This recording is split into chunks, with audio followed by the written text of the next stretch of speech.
Hello, everyone. Hope you guys are doing well. My name's Alish, and today I'm going to talk about some energy storage. So, when I was researching for this video, at first I was researching about hybrid energy storage systems. So, this combines supercapacitors and lithium ion batteries to improve the performance of lithium ion batteries.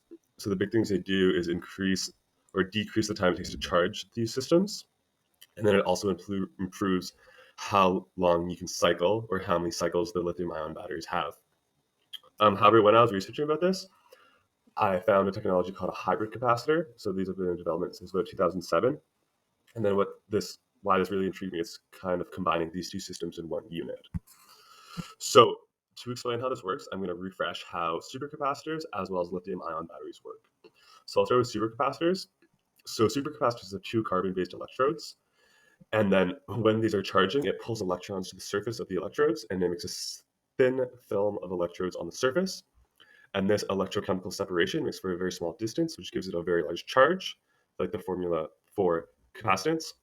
However, this small film is prone for discharge, so they have a high discharge rate and lose energy quickly. So going back to lithium ion batteries, lithium ions move in and out of a crystal structure of the carbon anode.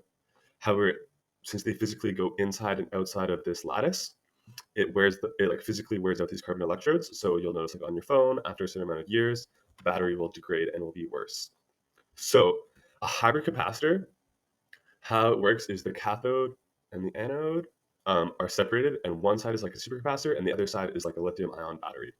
So one side has a lithium doped carbon electrode, and the other side is the same as a supercapacitor, and it has that carbon electrode with a small film of electrons.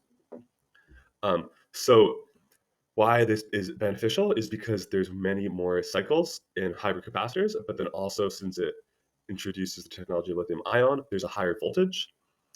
Um, there's a higher voltage and it can store a lot of energy and you can improve the energy density. So that's the main difference. Hopefully that makes sense. So now I want to talk about some current models on the market. So they've been in development since 2007, and there's actually quite a few products on the market. So the first one I found is from a company called Vinatech. So Vinatech is based in Korea, and they make 3.8 volt like cells, and these can be combined to make modules.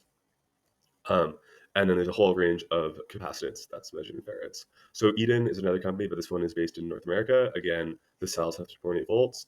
They have a wide operating temperature from minus 25 all the way to 70. There's another company, Nescap. They make a bit bigger voltage packs. These go up to 12 volts. I'm not sure if these can be scaled up to create modules or not. There's another company based in China, CDA. So again, it's 3.8 volts. You'll see that's the standard. And this one goes from minus 20 to 70. That's the temperature range, which is like super sick. Lastly, ATX, another North American company. They don't focus on the cells, but they more make these modular systems for the hybrid capacitors. So they're a bit scaled up, and their aim, or what they do make, is these hybrid capacitors that have a 72-hour backup for renewable energy, like storage systems, kind of. So next, I want to talk about the applications. So you pretty much just use it like a battery or like a supercapacitor.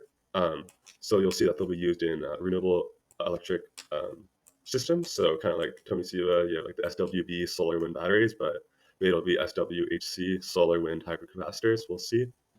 And then they can also be used in electrical vehicles for storing energy, and then also for regenerative braking.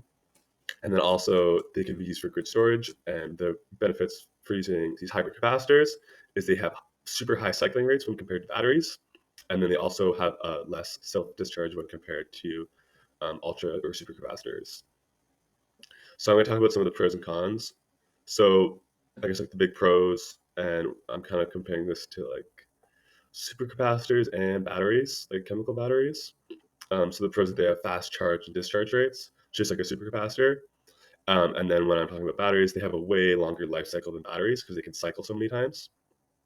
And then another big plus compared to batteries is the wide operating range, like temperature wise, because batteries kind of crap out at like less than -5, but these can go all the way down to minus 20, 25.